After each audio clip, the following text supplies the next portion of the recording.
কোটি কর্মসংস্থান কথা বলছে, অনেকে অবাক হয়ে যায়। 18 মাসে 1 কোটি কর্মসংস্থান আপনারা কিভাবে করুন?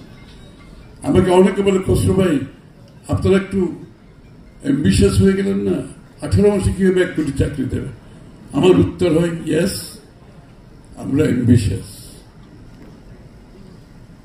We are ambitious, you bet we are ambitious. যে দেশের অ্যাম্বিশন থাকবে না, যে দলের অ্যাম্বিশন থাকবে না, যে নেতার অ্যাম্বিশন থাকবে না, ওই দেশের কোনো ভবিষ্যৎ নেই। অ্যাম্বিশন তো থাকতেই হবে।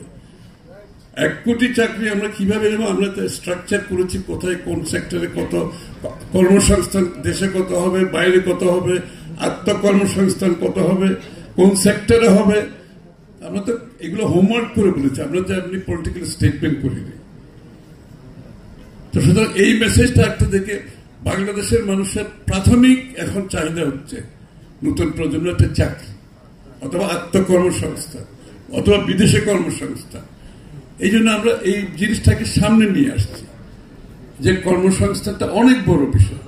বিশেষ করে শিক্ষিত আপনাদের ডাক্তারদের মধ্যে কর্মসংস্থানের সমস্যা আছে। আমি আলাপ করতেছিলাম একটু আগে, 15-20 হাজার টাকা বেতনের ডাক্তাররা বিভিন্ন আপনার ক্লিনিকে চাকরি করছে। আমি তো অবাক হয়ে গেলাম, এটা অবিশ্বাস্য ব্যাপার। তাই এই লোকগুলো যারা যারা under employment, it is an employment but it is under employment.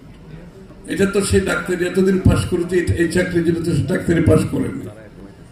তাই আমাকে তো এটা অ্যাড্রেস করতে হবে, এবং অ্যাড্রেস করতে গেলে এই যে আমাদের যে স্বাস্থ্য সেবাতে কিন্তু অনেকে অ্যাবজর্ব হয়ে যাবে। এই স্বাস্থ্যসেবা প্রোগ্রাম আমরা করতে 10 বছরের যাত্রা তো কেবলই শুরু। একসাথে গ্রো করার এই জার্নি চলুক আগামীতেও। পাঠাও 10 years of growing with you। BNP যেটা করতেছে, তারেক রহমান সাহেব যেটা করছেন, এখানে একটা বড় সংখ্যা অবজার্ভ হয়ে যাবে। এবং এই কর্মসংস্থান, বিদেশে কর্মসংস্থান, এই জিনিসটা আমরা কিন্তু সামনে নিয়ে আসছি, স্বাস্থ্যসেবার মধ্যে সামনে নিয়ে আসছি। এবং এটাকে বাস্তবায়ন করতে গেলে যে কাজগুলো করার দরকার, আমরা ইতিমধ্যে এই কাজগুলো করছি, কারণ এটা একটা অনেক বড় কর্মসূচি এটা। তারপর আছে আপনার স্বাস্থ্য, শিক্ষা খাতে। আমাদের শিক্ষা খাতে এখন কিছু নাই, আপনারা সবাই জানেন, শিক্ষা খাত ধ্বংস হয়ে গেছে। সুতরাং শিক্ষা খাতে যে আমরা এমপ্লয়মেন্টের সাথে আমাদের শিক্ষার একটা সম্পর্ক আছে, যে আমাদের সবাই কিন্তু ম্যাট্রিক, আইএ, বিএ, এমএ, ডাক্তার, ইঞ্জিনিয়ারের মধ্যে আছে। 31 দফার মধ্যে যে স্বাস্থ্য সেবার কথা বলা হয়েছে, যে ভাবনা, যে চিন্তা, যে রূপরেখা, তারেক রহমান সাহেব 31 দফাকে নিয়ে চিন্তা করছে, স্বাস্থ্য সেবাকে নিয়ে চিন্তা করছে। এই মেসেজটা যদি আমরা ভালো করে মানুষের কাছে পৌঁছে দিই, 50% of the job is complete. বাংলাদেশের মানুষ কিন্তু রাজনীতির চেয়ে এখন তার জন্য কি আছে রাজনীতিতে, ওর জন্য কি আছে, এই জিনিসটা এখন পশ্চিমা দেশে আগে চালু ছিল। হোয়াটস ইন ইট ফর মি, আমার জন্য কি আছে ভাই তোমার নীতিতে। এখন কিন্তু বাংলাদেশের মানুষ, যেহেতু আমাদের নতুন জেনারেশন, নতুন প্রজন্ম, তারা কিন্তু অনেক সজাগ। তারা চায় তাদের জন্য কি আছে, তাদের স্বাস্থ্যের জন্য কি আছে, তাদের শিক্ষার জন্য কি আছে, তার কর্মসংস্থানের জন্য কি আছে।